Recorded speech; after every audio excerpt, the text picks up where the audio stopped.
বন্ধুগণ, ভারতীয় communist party, মার্ক্সবাদী CPIM Keshpur বিধানসভা কমিটির ডাকে আজ বাংলা বাঁচাও যাত্রা আমনপুর থেকে খেতুয়ার দিকে এগিয়ে চলেছে। এই এলাকার সমস্ত কৃষকেরা যাতে তার ফসলের ন্যায্য মূল্য পায় তার দাবিতে আমাদের এই বাংলা বাঁচাও যাত্রা। এই এলাকায় যে ব্যাপক রাসায়নিক সারে যে ব্যাপক দুর্নীতি, ব্যাপক কালোবাজারি, সেই রাসায়নিক সারের কালোবাজারি হাত থেকে সমস্ত করে মানুষকে বাঁচানোর দাবিতে বাংলা বাঁচাও যাত্রা চলছে। গ্রাম বাংলায় গ্রামীণ স্বাস্থ্য কেন্দ্রগুলিকে চালু করার দাবিতে বাংলা বাঁচাও যাত্রা চলছে, চলবে।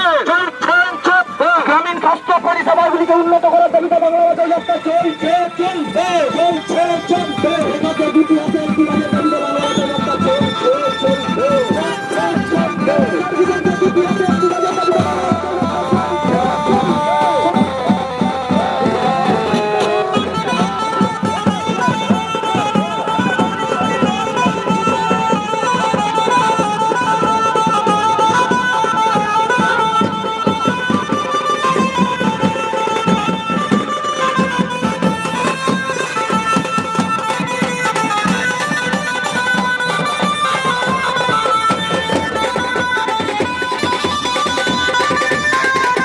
আপনারা জেনেছেন যে আমাদের সিপিআইএম এর উদ্যোগে গোটা রাজ্য জুড়ে এই বাংলা বাঁচাও যাত্রা পরিচালিত হচ্ছে। কেন্দ্রীয়ভাবে একটি রুট করা হয়েছিল, যা 29শে নভেম্বর শুরু হয়ে 17 ডিসেম্বর কামারহাটিতে বিশাল জনসভার মধ্য দিয়ে শেষ হয়েছে। আমাদের সিদ্ধান্তই আছে যে গোটা জানুয়ারি মাস জুড়ে কেন্দ্রীয় যাত্রা শেষ হলেও ব্লকে ব্লকে, অঞ্চলে অঞ্চলে, বুথে বুথে এই বাংলা বাঁচাও যাত্রা চলবে। সেই অনুসারেই আজকে আমাদের কেশপুরে এটা দ্বিতীয়, এই পর্যায়ের দ্বিতীয় পদযাত্রা আয়োজন করা হয়েছে। এই যে বাংলা বাঁচাও আমরা স্লোগান তুলেছি, এটা কেন? বাংলা বাঁচাও এই কারণেই তুলেছি যে বাংলা সর্বনাশের একেবারে কিনারে এসে পৌঁছেছে। আমাদের এলাকায় এলাকায় কাজ নেই, নতুন কোনো কলকারখানা হয়নি, পঞ্চায়েত ব্যবস্থা লাটে উঠেছে। শুধু অনুদান, কিছু প্রকল্পের অনুদানের মধ্য দিয়ে মানুষকে ভুলিয়ে রাখতে চাওয়া হচ্ছে। আমরা বুঝি যে অনুদান নির্ভর কোনো জাতি যদি গড়ে ওঠে তাহলে তার ভবিষ্যৎ অন্ধকার। আমাদের দরকার স্বয়ংবরতা। আমাদের দুটো হাত আছে, মস্তিষ্ক আছে, আমরা খেটে খেতে চাই। পৃথিবীতে কোনো জাতি কখনো অনুদানের উপরে নির্ভর করে তারা বড় হতে পারে না, স্বাবলম্বী হতে পারে না। ফলে দেখা যাচ্ছে যে পঞ্চায়েত লাটে ওঠা, সেচের কোনো বামফ্রন্ট সরকার যা করে গেছে তারপরে এক ইঞ্চিও সেচের ব্যবস্থা বাড়েনি। এইসবের ফলে গ্রামে কাজের হাহাকার, সব পরিযায়ী শ্রমিক হয়ে যাচ্ছে। স্কুলগুলোতে শিক্ষক নিয়োগ বন্ধ। বামফ্রন্টের সময় প্রতি বছর লাফিয়ে লাফিয়ে ছাত্র সংখ্যা বেড়েছে, কারণ জনসংখ্যা বেড়েছে। সেই অনুপাতে গ্রামে প্রাইমারি স্কুলের সংখ্যা বাড়ানো হয়েছে, মাধ্যমিক উচ্চ মাধ্যমিকের সংখ্যা বাড়ানো হয়েছে। আর এখন দেখা যাচ্ছে যে 11 সালের পরে আজকে মাধ্যমিকে 2.5 লক্ষ 3 লক্ষ ছাত্রছাত্রী পরীক্ষার্থী কমে যাচ্ছে। একটা দুর্বিষহ অবস্থা। শিক্ষক নিয়োগ হয়নি, নিয়োগের নামে ব্যাপক দুর্নীতি, সব আপনারা জানেন। আমি এখানে সেসব বলে শেষ করতে চাই, সময় নষ্ট করতে চাই না। এর ফলে স্কুলগুলোতে শিক্ষকের অভাবে ছাত্রছাত্রী যাওয়া বন্ধ হয়ে গেছে। এখন ছাত্রছাত্রী নেই, এই অজুহাত দিয়ে 8200 স্কুল রাজ্যে বন্ধ করে দেওয়া হয়েছে, যার মধ্যে প্রাইমারি স্কুলই বেশি। ব্যাঙের ছাতার মতো গজিয়ে উঠছে প্রাইভেট স্কুল। সেখানে টিচারদের 2,500-3 হাজার মাত্র বেতন। ওই বেতনে কি শিক্ষা হবে?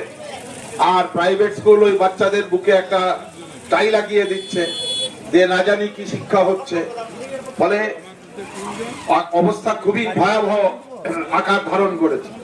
এই অবস্থার ফলে দেখা যাচ্ছে 18 বছরের নিচে বিয়েতে পশ্চিমবাংলা এখন উত্তরপ্রদেশের পরে চলে এসেছে। আমাদের পশ্চিম বাংলায় 49% মেয়েদের 18 বছরের নিচে বিয়ে হয়ে যাচ্ছে। অল্প লেখাপড়া ছেলেরা বাড়ি ঘর পরিবার ছেড়ে দিয়ে না জানা ঠিকানায় তারা চলে যাচ্ছেন। ফলে একটা ভয়াবহ অবস্থা, কাজের ব্যবস্থা নেই, শিক্ষার হাল এই অবস্থা। আমরা দেখতে পাচ্ছি যে কৃষক ফসলের দাম পাচ্ছে না, মজুরি বৃদ্ধির আন্দোলন স্তব্ধ। এইগুলোকে আমরা বিকল্প হিসেবে তুলে ধরে যে 700 টাকা ন্যূনতম মজুরি, মোদী সরকার যে কৃষকের ফসলের উৎপাদন খরচের 1.5 গুণ দাম দেওয়ার যে আইন চালু করবে বলেছিল তা করেনি, এবং তার বিরুদ্ধে রাজ্যের মুখ্যমন্ত্রী, তৃণমূল দল, সরকার তাদের কোনো ইতিবাচক ভূমিকা আমরা দেখতে পাচ্ছি না। 100 দিনের কাজ কেন্দ্র রাজ্য সেটিং করে তারা বন্ধ করে রেখেছে। দুর্নীতির অজুহাত দেখিয়ে কেন্দ্র টাকা দেওয়া বন্ধ করেছে, আর টাকা দেওয়ার ফলে গরিব কাজ পাচ্ছে না। কিন্তু দুর্নীতি তো জব কার্ড হোল্ডার করেনি, দুর্নীতি করেছে শাসক দল এবং অফিসারেরা।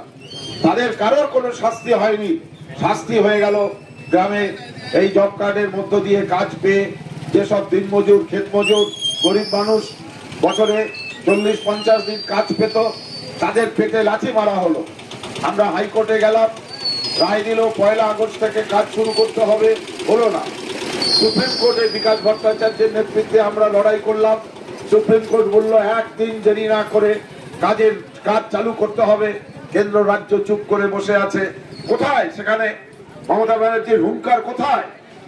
কেন তার এমএলএ এমপিদের নিয়ে দিল্লিতে ধর্ণা দিচ্ছে না? লড়াই তো আমরা করেছি। তৃণমূল সরকার তো সুপ্রিম কোর্টে লড়াই করেনি যে 100 দিনের কাজ চালু করতে হবে, এবং এই 100 দিনের কাজের আইন, এই আইন 100 দিনের আইন আমাদের দাবিতে মনমোহন সিংয়ের সরকারের সময় চালু হয়েছিল। আজকে মোদী সরকার সেটাকে আইনটাকে পাল্টে দিয়ে প্রকল্প ঘোষণা করছে। তার মধ্যে রাজ্য সরকারকে 40 ভাগ দিতে হবে। তৃণমূলের বিরোধিতা করি বলে আমরা সেই নীতিতে চলি না যে এটাকে আমরা সমর্থন করব। প্রকল্প আর আইনের মধ্যে পার্থক্য আছে। যে কোনো রাজ্য সরকার, যে কোনো সরকার প্রকল্প ঘোষণা করতে পারে। যেমন মমতা ব্যানার্জি এখানে লক্ষ্মীর ভান্ডার প্রকল্প করেছেন, এর কোনো আইনি স্বীকৃতি নেই। সরকার চাইলে আছে, সরকার না চাইলে আগামীকাল বন্ধ হয়ে যেতে পারে। কিন্তু 100 দিনের কাজ হচ্ছে আইন, সংবিধানে লিপিবদ্ধ হয়েছিল। সেটা মহাত্মা গান্ধীর নামে ছিল, তাকে আজকে পাল্টে নাম পরিবর্তনের নাম করে আসলে আইনের মর্মবস্তুকে পাল্টে দেওয়া হয়েছে, যেটা কিনা আইনের পরিবর্তে প্রকল্প করা হয়েছে। আপনি শুনবেন এদের মুখে কোনো কথা? তৃণমূল কংগ্রেস, মমতা ব্যানার্জি বলছেন কেন্দ্র টাকা না দিলে আমি করব। আরে আপনি কি করবেন? সংবিধান কি আপনার হাতে নাকি? সংবিধানে আইনি অধিকার চলে যাচ্ছে। কর্মশ্রী প্রকল্পের নাম করে পিচ ঢালা রাস্তায় যে পিডব্লিউডি কাজ হচ্ছে, আপনি তাকে পোর্টালে লোড করে দিচ্ছেন, আর আপনার তৃণমূলের নেতারা আর সরকারি অফিসাররা টাকা মেরে নিচ্ছে। এই হচ্ছে একটা দুর্বিষহ অবস্থা। চিকিৎসা স্বাস্থ্য ব্যবস্থাতেও তাই। একদিকে বলছেন সব খরচ আমি দেবো, আর হাসপাতালে গেলে দামি ওষুধ ডাক্তাররা প্রেসক্রিপশনে লিখতে পারছে না, বলছে আমি লিখতে পারবো না, সাদা কাগজে, টুকরা কাগজে লিখে দিচ্ছে এই ওষুধ বাইরে থেকে কিনতে হবে। ন্যায্য যদি সরকার সব দায়িত্ব নেবে, তাহলে হাসপাতালের ভেতরে ন্যায্য মূল্যের দোকান কেন? সবই তো সরকারের দেওয়ার কথা। তাহলে কিরকম ফাটকাবাজি চলছে। আবার সেই দোকানে 60% বেশি ছাড়, ওগুলো গুড় বালি জল ছাড়া আর কিছু নয়। সেখানেও টাকা কাটমানি খেয়ে নিচ্ছে তৃণমূলের। নবান্ন পর্যন্ত দপ্তরে চলে যাচ্ছে তার টাকা। ফলে স্বাস্থ্য আজকে ভেঙে পড়েছে। এই অবস্থায় আমরা বাংলাকে বাঁচানোর জন্য আমরা বলছি লাল ঝান্ডাই একমাত্র বিকল্প। ভোট দেন কি না দেন, আমাদের যাকে সারা দেন কি না দেন, কিন্তু যারা তৃণমূল করছেন, বিজেপি করছেন, যারা কোনো দল করছেন না, তারা নিজেদের সঙ্গে, পাড়া প্রতিবেশীদের সঙ্গে চা দোকানে বসে যখন নিজেরা আলোচনা করেন, সকলে মিলে আজকে একটাই কথা মনে মনে বলছেন, লাল ঝান্ডাকে ফিরিয়ে না আনলে পশ্চিম বাংলাকে বাঁচানো যাবে না, হয়তো ভয়ে নানা কারণে। আর এই যে প্রকল্পের টাকা আমাদের দলে না থাকলে বন্ধ করে দেব, এসব ছেদ কথায় নানান মানুষ বিভ্রান্ত হয়ে আছেন। আমরা তাদেরকে বলছি, আপনারা দেখুন, আমাকে এই গত এর আগে আমরা ঝলকা থেকে কেশপুরে যেদিন পদযাত্রা করলাম, সেদিন সাংবাদিকরা আমাকে প্রশ্ন করেছিল, আপনারা যে এই যে মিছিল করছেন, কিন্তু আপনাদের তো কেশপুরে অনেক পার্টি অফিস বন্ধ আছে। আমি বললাম, আপনার বাড়ির, আপনি যখন বাড়ির বাইরে থাকেন তখন আপনার বাড়িটা তালা লাগানো থাকে, তার মানে আপনি কাজ করছেন না তা নয়।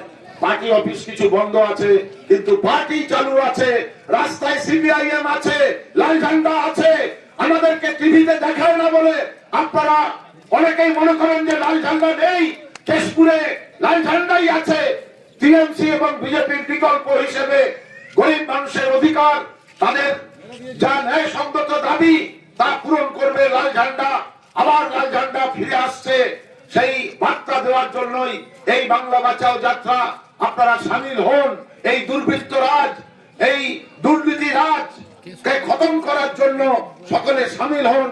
এই উদ্দেশ্যেই আজকের পদযাত্রা। সকলে সামিল হন এই আহ্বান জানিয়ে আপনাদের সবাইকে ধন্যবাদ, অভিনন্দন জানিয়ে আমার কথা শেষ করছি এবং আজকের এই পদযাত্রার সূচনা ঘোষণা করছি। ঈদ কিরাম।